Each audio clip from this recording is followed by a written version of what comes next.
Hi everyone, it's Eric Solomon and I'm bringing you the Monmouth Park Pick-5 preview for Friday, July 30th.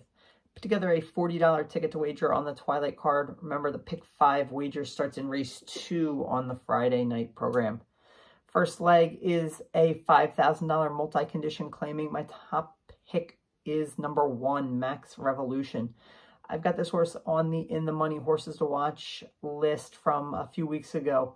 I really like this horse that day. I actually had him singled in my Pick-5. I loved him getting back to 2 turns.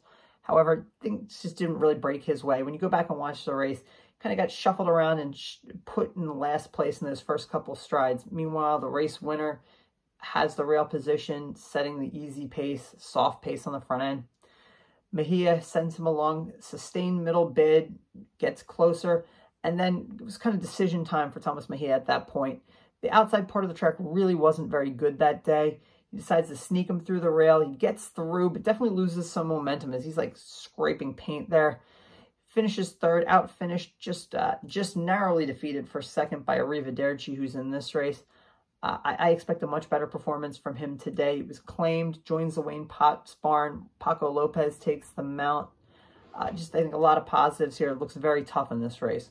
Also going to use the 4, Indian Gulch. This is a horse that's dropping from tougher company. Had good local form here in 2020 and has won his last 2 races at this level. Getting into race 3. This is the feature race. This is a really good optional claiming starter allowance. I think there's a lot of ways you could go, but I'm too deep here because my top pick is the 7, John's Promise. There is a ton of speed signed on to this race. And, you know, usually one of 2 things happens in a race like that. The superior horse or the fastest horse either gets out in front and is still able to kind of keep going, or there's going to be a sustained battle. So John's Promise, I think if there's a sustained battle there, you know, the others are going to duel themselves into submission. Meanwhile, this Delaware Invader from Mike Gorham, really good form.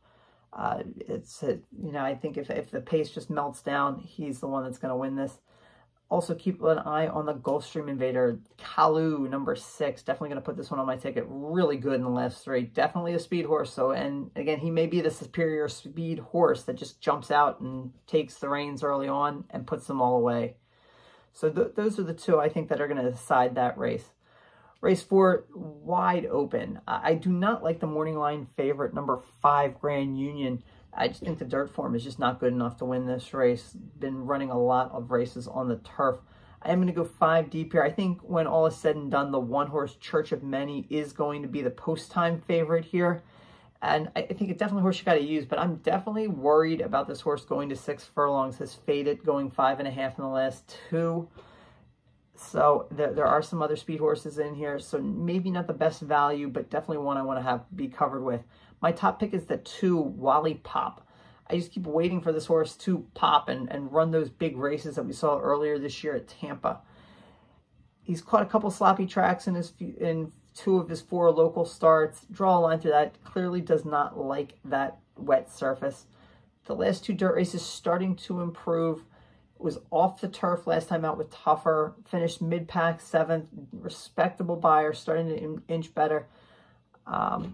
I think this could be a good spot for him here. Looking at the 3, also X-Top. This horse, since coming to the Miguel Penalaza barn, 2 solid efforts in a row with better horses. Was claimed 3 back. I think certainly fits at this level here. Also going to include the 7, Have a Heart, a Naira Ship and Drop It horse for Wayne Potts, Paco Lopez. It's just a winning formula here. And then also going to use the 9, Combat Ribbon. Second off a layoff. Does need to improve, but it was some respectable efforts here in 2020. Getting to race 5 on the turf. I think the only turf race in the sequence. 5 furlong multi-condition, $16,000 down to $14,000 claimers here. I'm going to go 2 deep. I'm going to try and beat the favorite here. I'm just not convinced that the 8-horse wants the 5 furlongs here. So I'm going to make my top pick the 5, Hokkaido. Debuted on the turf with maiden claiming $40,000. That was his best career figure. 2 of the last 3 have come off the turf. So getting back on the grass, I think this horse is dangerous. And then also like the early speed from the 2, Tappett's Girl. Really not a lot of speed in this race. So if that speed on dirt can transfer for him, This one's definitely alive. You know Paco's going to send this one if she can run on grass. And then that gets us to race 6, 1 mile race, 10,000 maiden claimers.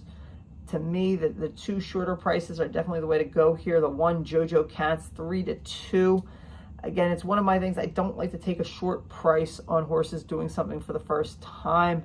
However, the last 2 races are really good with better. Now stretches out after those 2 sprints. Definitely alive. Gets the rail draw here.